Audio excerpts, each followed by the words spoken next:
we've all caught wind of them, discussed them, and possibly found them on Google. However, at last, the greater part of us presumably figured a full estimate electric dirt bike is a costly and illogical oddity cruiser just those with profound pockets could stand to add to their toy gathering. As of recently, Alta Motors has recently discharged an overhauled 2018 Redshift MX Demonstrate and in addition its all-new Redshift MXR, and we at last got the chance to toss a leg over both, not exclusively to check whether they satisfied the build-up, however how they stack up to their gas-copying rivals. Before I begin discussing the bicycles, I need to state that I'm much the same as you 99% who have most likely never ridden an Alta. I've for a long while been itching to perceive what all the object was about and figure out how comparative, or extraordinary, they were contrasted with a standard gas-fueled bicycle. Truly, I was a little frightened once I was at long last sitting on one all equipped and prepared to go, more apprehensive, trust it or not, than the first run through giving the grasp a chance to out on a CR500, to place that in context.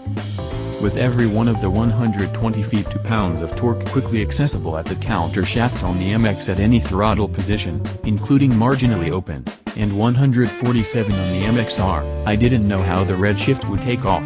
I imagined myself circling out before finishing one lap at Paris Raceway and running home with my tail between my legs.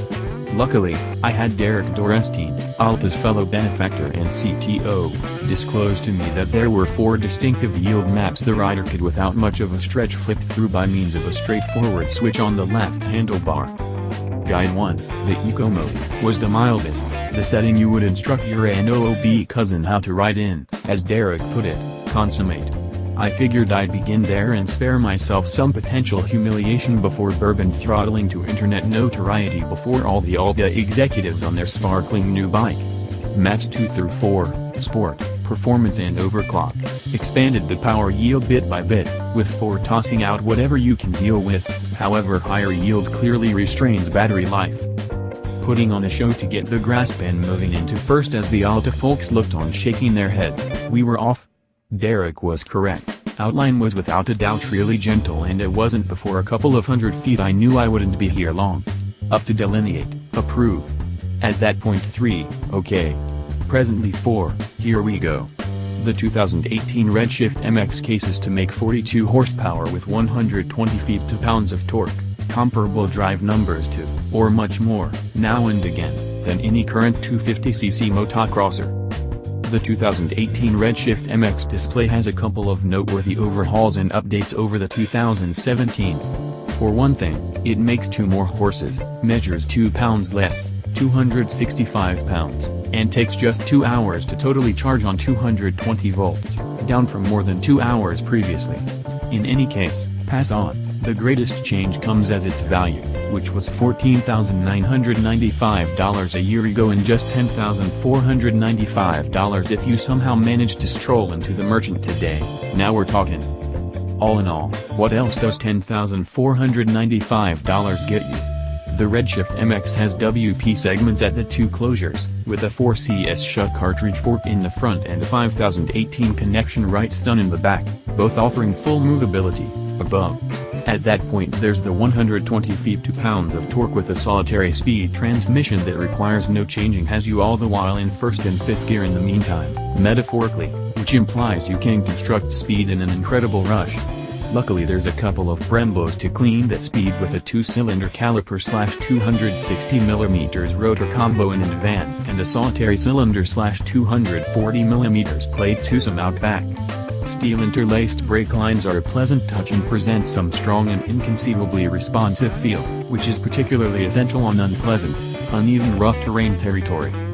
It has other first-class stuff like Warp 9 Elite Haggles Battlecross X30 tires, so there's no compelling reason to buy costly, augmented secondary selling XL or DID wheel sets.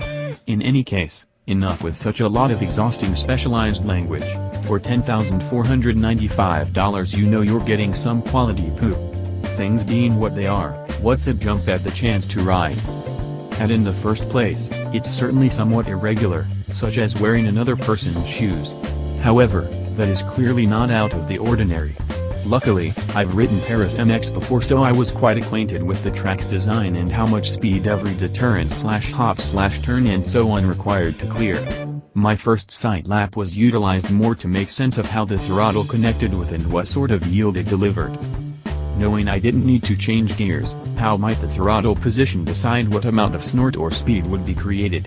Shockingly, it was super characteristic and natural. However, there were occurrences falling off a bounce confront where you'd need to ensure you got off the throttle brisk, in light of the fact that dissimilar to on a conventional bicycle, say in the event that you were hitting a hop in third rigging tap, you know the bicycle isn't generally pulling any longer, while on the Alta, the tire just continues turning speedier and the bicycle keeps on quickening. On the off chance that you didn't time your throttle right, the bicycle could possibly stretch out beyond you. Once airborne, the Redshift MX feels simply like some other motocrosser, yet one favorable position it has is whether you happen to wind up flying nose low/tail high, is that frenzy revving it levels you out significantly speedier than a customary bicycle. Like I specified previously, the single-speed transmission has you in essentially every rigging, 1 through 5, in the meantime as in you're not simply revving out in third, you've clicked fourth and fifth and the rotational power takes you back to level considerably speedier. Be that as it may, make a point to get off the gas, or throttle rather, before landing on the grounds that the bicycle will take off on you.